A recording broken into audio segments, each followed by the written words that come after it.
There. Get your face in here. Aloha. Aloha. This is Brian. This is Amadeus. And we are doing homage to Amy. Or Amadeus Play. We are rehearsing, we are creating, and we're going to read what our notes so far for rehearsal. And we're going to be very dramatic. Can you dig it? All right. Okay. Amy. After the wedding, I was so glad to be married. I couldn't believe it. Every day I said, I should have done this years ago. But there was the yin to that yang, which I was studying for the bar. And every morning, I'm sure, I would say to Amy, there's no way I'm going to pass this test. But I'll nail it next time. But I did pass it. And I think Amy was more thrilled than I was, because she was sick of hearing me complain about it. Then we went on our honeymoon. We took a trip to Maui, and then we took her mother and brother to Ireland and England. We had a great trip. And we lived together, and we dreamed of having a baby. And we tried. And one day, because Brian's a Jeopardy geek, we were watching Jeopardy. And Amy came in at the final Jeopardy question answer, which was, this composer's name means God's beloved. And then Amy walked in, doo-doo-doo-doo-doo-doo, and sat down, and they're flipping up who was Amadeus. And Amy, from China, still working on improving her English, says, Amadeus. I might name my son this.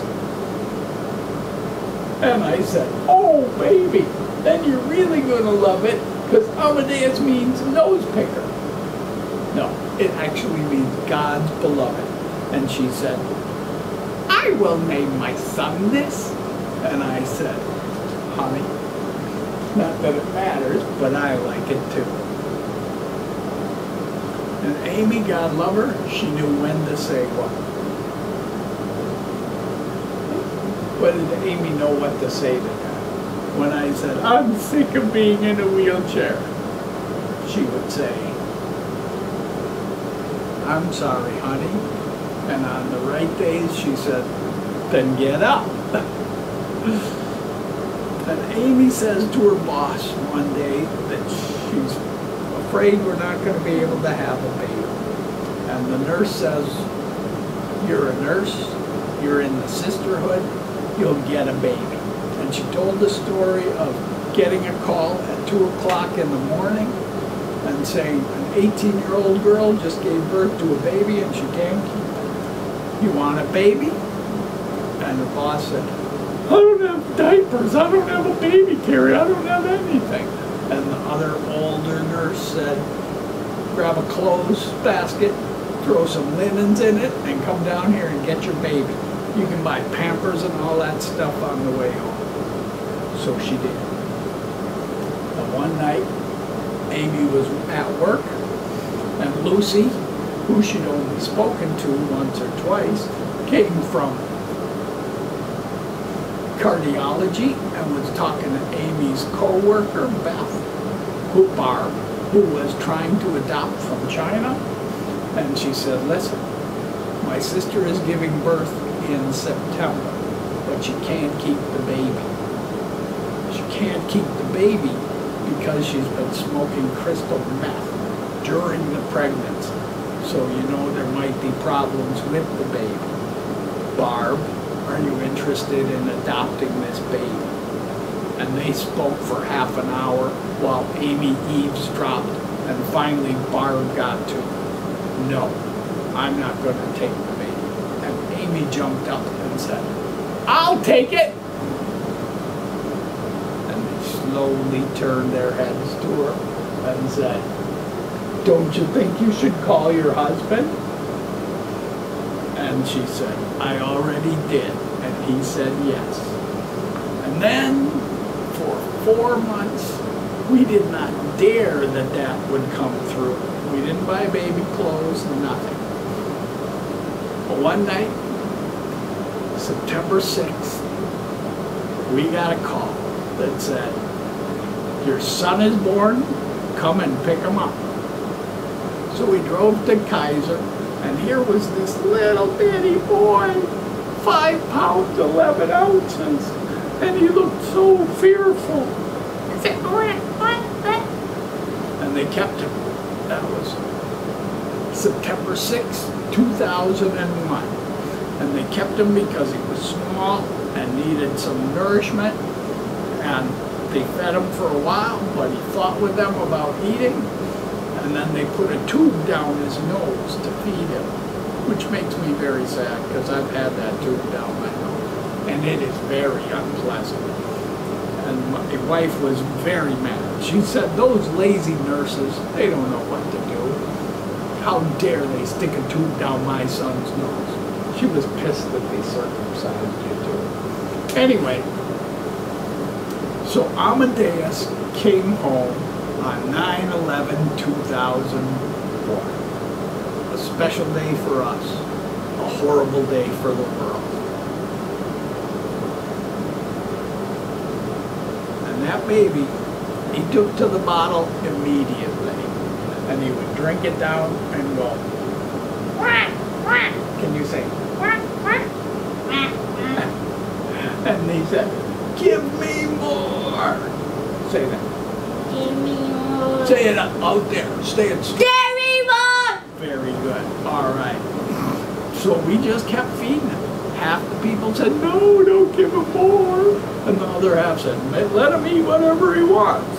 So we did. And in a minute, he was up to 8 pounds. And then 11. And boom, he was up in the 95th percentile for babies. He was a big Buddha, samurai, sumo-looking baby. But we were so happy, and he was very happy. And it was a long time until he could stand up. But as soon as he stood up, he had 2 passions. One was, what? ADHD. Huh? No, what was your passion? What did you love to do and still love to do?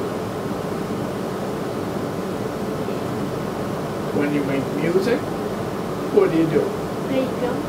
Play drums. We'd go to restaurants, and this baby, before he could even walk, he would pick up a knife and a fork and start pounding up, and we would say, please bring us chopsticks, because chopsticks are much more quieter than silverware. And in Honolulu, Burger King has chopsticks, for God's sake. Okay. And the other passion, what else did you love? Drums, and when Mommy took you to the park, what did you do? Play basketball. Play basketball.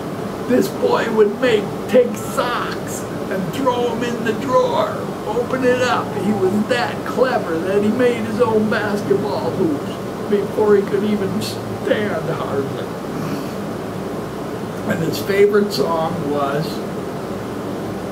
What? What? What was your favorite song? Born. Bruce Huh? Springsteen. Born what? Bruce Springsteen. Bruce Springsteen. What's his song though? Born in the USA. How does it go? No. Okay, we'll work on that. Born in the USA. Hey man, I was like, Born in the USA. all right. And ever since then, he's been throwing a ball at a hoop and banging on drums ever since. I used to come home from work and see Amy reading to him, and he would go, and he'd come crawling across the floor at the break of speed. I thought he's so happy to see his daddy. Oh, that's so beautiful. Then he would lift himself up on my knee, and I thought he was going to give me a kiss, and he grabbed the straw in my cup holder and take a drink. And suck it down and then go back to mommy. But I tried not to mind. We had the good fortune of traveling to Saipan, and we got to take Amadeus with us. But this means that my wife, a nurse, had to get up in the morning, take care of Brian, which is a 3-hour routine, while she kept an eye on Amadeus, who never sits still for more than a nanosecond.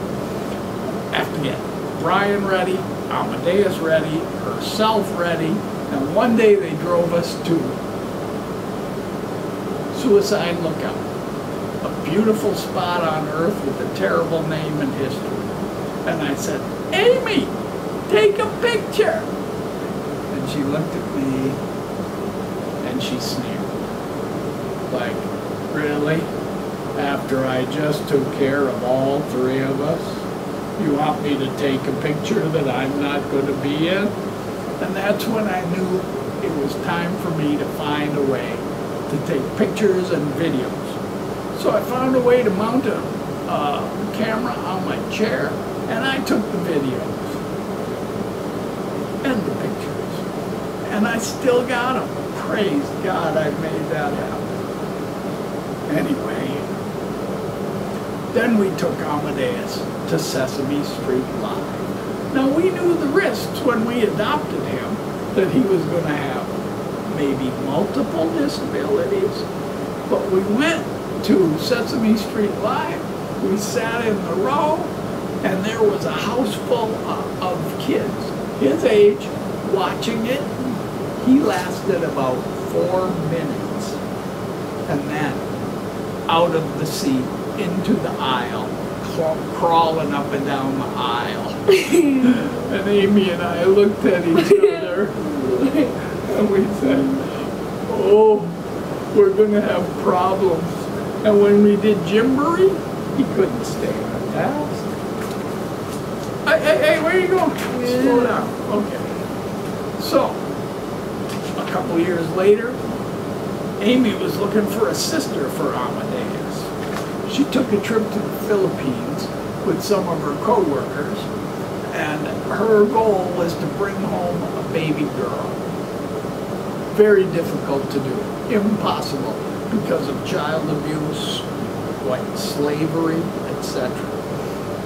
But she had many offers, and I thought she would find a way to do this for other people. But she came home very relaxed. Me, I had to take care of Amadeus only during the day. And he went to Amy's 70-some-year-old mother at night. But I got a Thai girl who had just come here to take classes at HPU, who barely spoke English, but smiled very nicely. And I'm trying to instruct her how to deal with this very hyper kid. She would smile and nod, and by the end of the day, I was ready to fire her. But I didn't, and she stayed on, and Amy came back so relaxed. I was so happy. Now, a short time after that, I was offered the ideal job in Los Angeles at Loyola Marymount School of Law, the Disability Rights Legal Center, where I was to be the director of the Educational Assistance Program, which meant I was in charge of litigating for kids with disabilities, a dream job, working with students, another favorite of mine, and teaching parents in the community what to do to advocate for their children. I went into the office, the meeting room one day.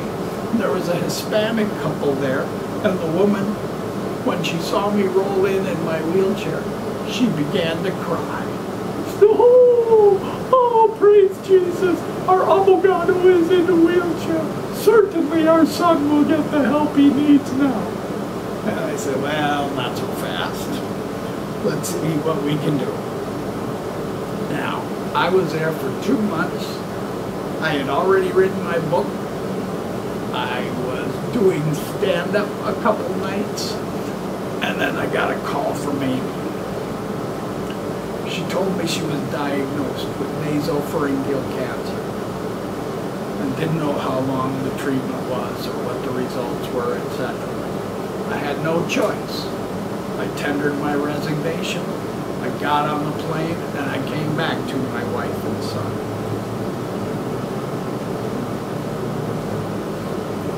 Okay, go ahead, press stop. That's enough for now. You want to keep going?